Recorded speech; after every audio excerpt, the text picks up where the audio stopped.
in my own experience, I have a kind of a history of freaking out, and a lot of times it would happen on adventures. And in my own case, it was a long struggle, and I had to get therapy, and there was a time when I was medicated for anxiety, and all these years later, I actually feel like I finally made some progress, especially in the last year.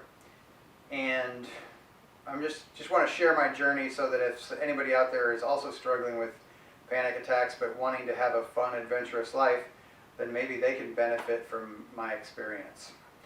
Also, if you do have like chronic panic attacks and you find yourself having really dark thoughts, please don't listen to my YouTube video. Well, you can listen to it, but also go get help. Help is out there. A lot of the help is free, but definitely talk to your doctor. Maybe you should see a therapist. In my case, that made a huge difference. I did both of those things. But the 10 tips I have should be able to help just about everybody at least enjoy their adventure a little bit more. All right, so here's my 10 tips to help you not freak out on your next adventure. Number 1, know that you're not alone. And I took great comfort when I realized that I wasn't the only person that has these weird, scary thoughts in my head. And it turns out like a third of Americans at some point in their life do have anxiety issues. Mine was a long battle for a couple decades with this stuff, and I finally feel like I've made it to the other side and more comfortable in scary situations. And other people have also made that journey, so just know that you're not alone. Number 2, because you're not alone, you can act like you're not alone. Pick up the phone, call a friend and say, hey man, I'm out on this adventure and I'm kind of freaking out. And your buddy may be like kind of joking with you and say like, oh, what's the big deal? But sometimes by talking to them you realize that it isn't a big deal. Sometimes it's just our perception. In my case, almost everything that I've been freaked out about turned out to be nothing. Number 3 is you don't have to conquer the big obstacle the first time. Sometimes on an adventure, I will just go and kind of spend 20 minutes going down that trail just to kind of see what it's like. And then maybe I go back in a couple weeks. Maybe I go back in a couple months. But you don't have to conquer the mountain or do the big scary thing all in one bite.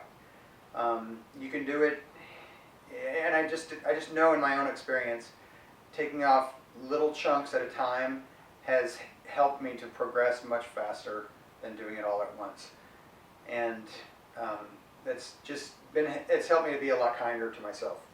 Number 4, this will be sacrilegious to some. I actually cut out coffee. This is tea that I'm drinking. When I used to drink coffee, I would drink a lot of it, and I would have panic attacks pretty regularly. And I remember one day that my friend just said, like, how much coffee have you had today? When I was like, man, I'm freaking out. And I was like, oh, only like 8 cups.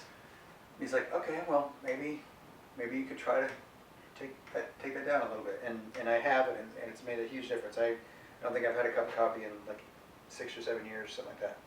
All right. Number 5, ride your own ride. When you ride in a group, sometimes there's some fun competition that goes on, and sometimes people want to fit in, so they start riding faster than they normally do. And then they come around a corner when there's some wet pavement, or a squirrel runs in front of them, and they're riding beyond their abilities. That's when stuff goes bad.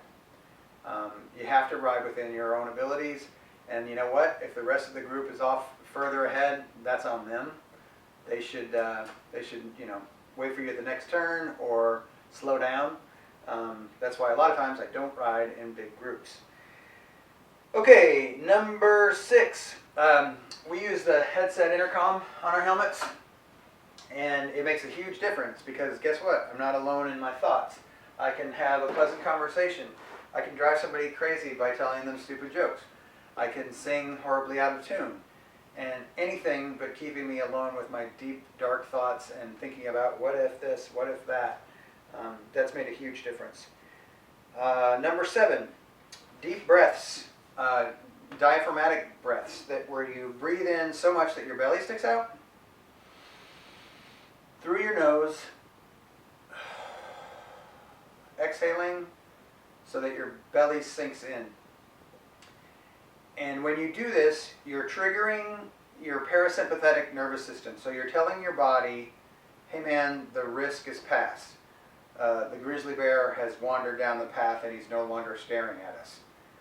Your body is designed really smart, and one problem I've had is sometimes the wrong stimulus will make me think that there's actually an imminent threat when there's not a threat. And if you look at all the different techniques of people, calming down, breathing is always one of them for one simple reason: it actually works.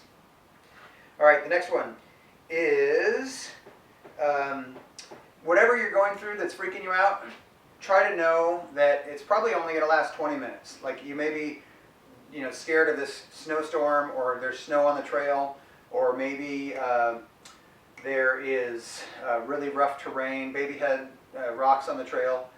Generally speaking, that doesn't last for miles and miles and miles. It lasts maybe 20 minutes, and then, I've had times where it's so dark and scary and you're on a mountain pass, and then 15 minutes later you're in a meadow with wildflowers and the sun shining. So definitely just hang on. It's going to get better. It's just dark clouds moving through.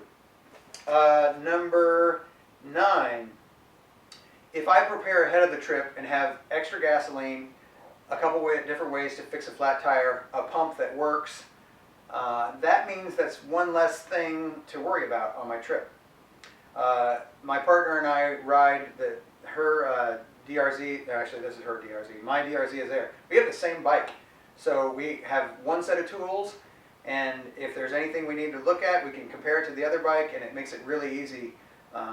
We just have to have one of each tool, and it really just simplifies the whole process.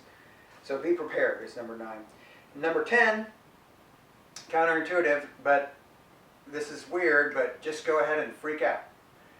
And what I mean by that is your body is designed to do this, to freak out and then recover. And that breathing thing that I was talking about, that's unavoidable. You're going to do it anyways. And if you just tell yourself, like, hey man, I'm kind of freaking out. I don't like this situation. I'm really uncomfortable right now. It's gonna pass. And sometimes the best way to do that is to just let it. And don't be mad at yourself for having worried thoughts. My worried thoughts have kept me. I've actually never had a spill on a motorcycle. So far, my only crashes have been 5 miles an hour in a parking lot, or goofing around in sand or something. I haven't had like a high-speed crash because I worry and I ride slow and I avoid obstacles, and I'm always acting as if a deer is going to jump out in front of me. So just get okay with your scary thoughts, and just be a little kinder to yourself. It really has made a huge difference for me. So that's all the tips I have for today. Thanks again for watching the video. Please like, subscribe, hit the notification bell, and I'll come at you guys next week with another video. Thanks.